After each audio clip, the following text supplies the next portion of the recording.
आज की कहानी अपमान का बदला। पता नहीं क्यों उठा लाई है इस नासपीटे को। अब तो हमारी सुबह इसकी मनहूस सूरत देख कर ही होती है। ममता की सुबह अपनी सास के इन्हीं शब्दों से होती थी। जिस दिन से ममता रघु को अपने घर लेकर आई थी, उसी दिन से उसकी सास की आंखों में वो खटकता रहा। ममता घर संभालने के साथ साथ अपना छोटा सा कैंटीन का काम भी संभालती थी। उसके घर में पति, सास और बेटी के अलावा एक ऊपर की मदद के लिए नौकरानी भी थी। यूं तो उसको कोई तकलीफ नहीं थी अपने पति और सास से, पर रघु यानी राघव के आने से उनका व्यवहार बदल गया था। वो दोनों रघु को तिरस्कार की नजर से देखते थे और बात बात पर जलील भी करते थे। ममता से भी अब नाराज रहते थे। मौका देखकर उसको कुछ न कुछ सुनाई देते थे। उनकी 6 साल की बेटी प्रिया रघु को देखकर बहुत खुश थी और उस 10 साल के बच्चे को पहली बार में ही रघु भैया मान लिया था।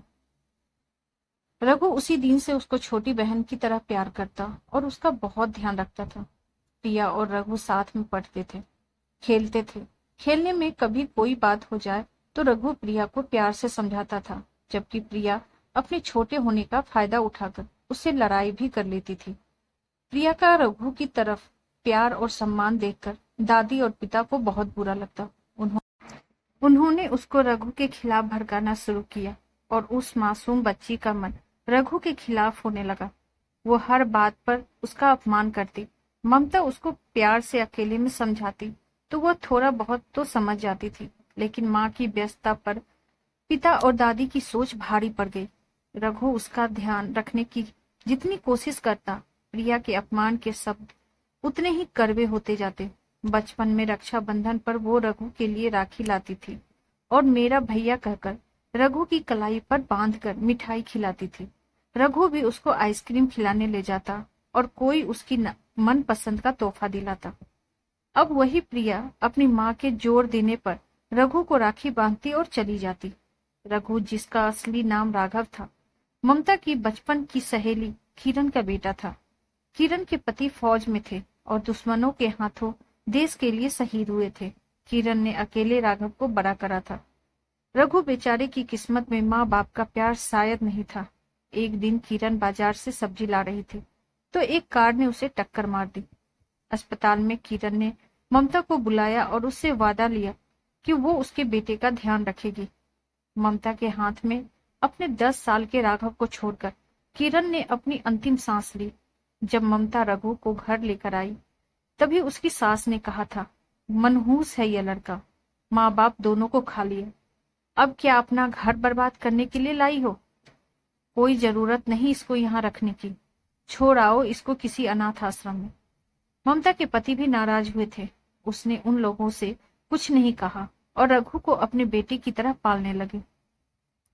इन्हीं सब कड़वी बातों के साथ समय तेजी से आगे बढ़ा और अब रघु 23 साल का एयरफोर्स पायलट बन गया था। ममता को वह मां नहीं, भगवान मानता था, जिसने बहुत मजबूती के साथ उसको पाला था। 19 साल की प्रिया भी एक खूबसूरत लड़की थी। अब दादी और पिता की जरूरत से ज्यादा लाड़ प्यार ने उसको जिद्दी और रूखे स्वभाव का बना दिया था। ममता के प्यार, मेहनत और समझदारी की वजह से वह माँ की इज्जत तो करती थी, लेकिन रघु को लेकर उसका वही रवैया था। एक दिन प्रिया ने घर में बताया कि उसको किसी सहेली के घर जाना है और वह रात को वहीं रुकेगी। दादी और पिता को तो कोई मतलब था नहीं। ममता का मन पूरी तरह से मान नहीं रहा था, पर प्रिया ने उसकी बात नहीं मानी और अपनी बात मनवाकर जबरदस्ती चली गई। रघु घर में था और सब सुन रहा था। वह प्रिया के सब दोस्तों को जानता था और उन्हें बिल्कुल पसंद नहीं करता था। वह सब बिगड़े हुए बच्चे थे। शाम को प्रिया जब घर से निकली तो रघु ने उसका पीछा किया। उसने प्रिया को एक घर में जाते हुए देखा। वह खिड़की से झांकता है तो देखता है कि गिनती के कुछ लड़के और लड़कियां ही हैं और कोई नहीं। उसको कुछ ठीक नहीं लग रहा था। वो वहां से छुप कर बैठ गया। प्रिया दोस्तों के साथ नाच रही थी कि तभी रघु ने देखा कि एक लड़का उसकी ड्रिंक में कोई दवाई मिला रहा है। रघु इन सब का वीडियो बना रहा था। उसने देखा कि प्रिया को थोड़ी देर बाद चक्कर आने लगे। वह लड़का प्रिया को कमरे में ले गया और बेहोशी की हालत में प्रिया को पलंग पर लेटा दिया। जैसे ही उसने प्रिया के कपड़ों को छुआ, रघु ने उसके ऊपर हमला करा और बहुत मारा। वह पहले ही पुलिस को उस दिन पार्टी की खबर दे चुका था, इसीलिए पुलिस वक्त रहते आ गई और उस लड़के को पकड़कर ले गई। रघु ने किसी तरह से मिन्नत करके पुलिस को प्रिया को ले जाने से रोका। जब तक प्रिया को होश नहीं आया, वह वहीं बैठा रहा और माँ से झूठ बोलता रहा कि प्रिया अपनी सहेली के घर ही है। जब प्रिया को होश आया, तब रघु ने उसको सारा वीडियो दिखाया। प्रिया कुछ कह नहीं पाई और फूट फूट कर रो पड़ी। जो उसके साथ दोस्तों ने किया, उसका प्रिया को बहुत बुरा लगा था, पर उससे ज्यादा वह शर्मिंदा थी। बचपन से अब तक जिस रघु का उसने दादी और पिता के कहने पर हर घड़ी अपमान किया था, उसी रघु ने आज सही मायने में भाई का फर्ज निभाया था। रघु ने उसको समझाया कि आज जो कुछ हुआ उसे भूल जाओ, घर में किसी से कुछ कहने की जरूरत नहीं है। आज से अच्छे दोस्त बनाओ और अच्छी जिंदगी जियो। ममता ने घंटी बजने पर दरवाजा खोला तो प्रिया रघु के साथ थी। उसको थोड़ा ताज्जुब जरूर हुआ, पर खुशी भी बहुत थी कि शायद प्रिया का मन बदल गया है और अब दोनों भाई बहन के बीच में प्यार है। कुछ दिन बाद राखी का दिन आया तो प्रिया पहले की तरह बाजार से अपनी पसंद की राखी लाई और रघु के कलाई पर बांधकर मेरा भैया कहकर उसको गले से लगा लिया। दादी और पिता भी अब चुप हो गए थे। प्रिया के अपमान का बदला रघु ने ममता के वात्सल्य के धागे से आज मजबूत रिश्ता बनाकर पूरा करा।